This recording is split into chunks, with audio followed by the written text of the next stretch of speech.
Welcome back to the fundamentals of advanced manufacturing. Today we're going to be diving into structure. This is the material science side of manufacturing. And we're going to actually start it by keeping it pretty high level. Let's check it out. So as we talk about structure, I would be remiss not to mention one of the all-time greats in mechanical engineering, the book by J.E. Gordon, Structures, or Why Things Don't Fall Down. Many incredible people recommend reading this book, including Elon Musk and others. It's a great book. Really, it's timeless. It's from 78. He nailed it. But what was he talking about exactly with structure?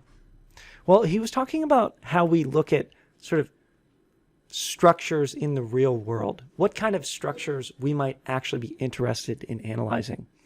And some of the time we might be interested in looking at designing new structures, things we're thinking about building.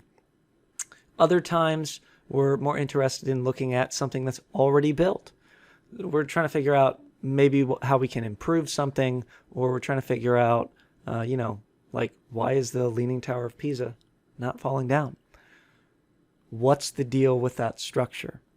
And the last type of structure that we might look at, unfortunately, is when, bridges collapse, when things break, when stuff falls down of its own accord.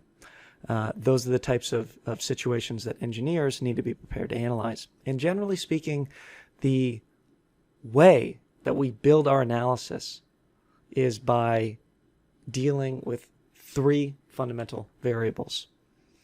We care about the geometry of the part, of the assembly, of the design that we're looking at.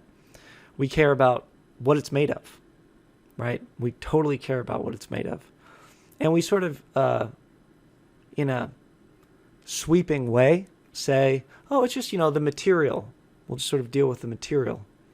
We'll just sort of pick it later. We'll do it last, right? It'll just be something common and cheap. And then, lastly, we're looking at, well, what are the forces that this structure feels? What are the forces that correspond to the internal stress state of the material? So we can start to look at whether or not inside of the material, you're going to have stress states that correspond to situations where the part's going to fail, the assembly's going to fail. It's not strong enough. It bends or deflects too much, and so it bends until it breaks. And these are the types of calculations and analysis that we're always doing when we talk about structures. And this is true on many levels, but when we talk about structures in a classic sense, we're talking about structures on a high level. Okay? We're talking about on a very high level. When we talk about structures in the 21st century, we're starting to zoom in on materials. Take, for example, the so interesting 3D printed materials structures that we can make in the 21st century. So shout out to the YouTube channel that made this.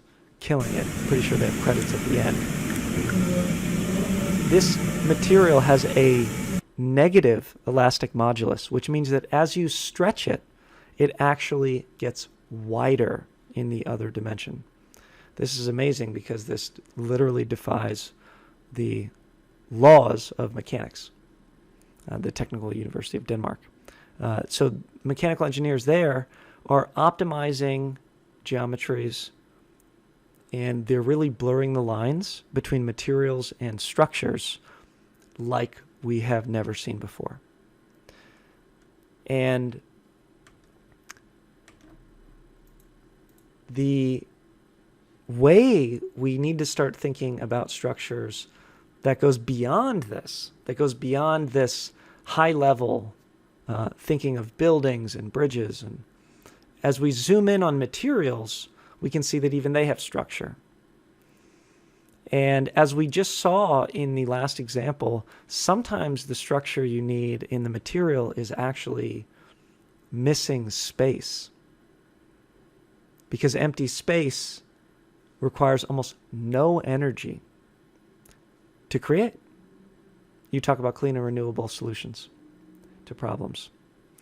And designing materials can help us get there. And in the 21st century, materials are already doing that. And we're going to focus now, as we talk about structures, on a much more fundamental, zoomed in level, rather than the sort of macro structures of J.E. Gordon. All right, so this is how we're going to get into structure. Just wanted to address the elephant in the room. Thanks all.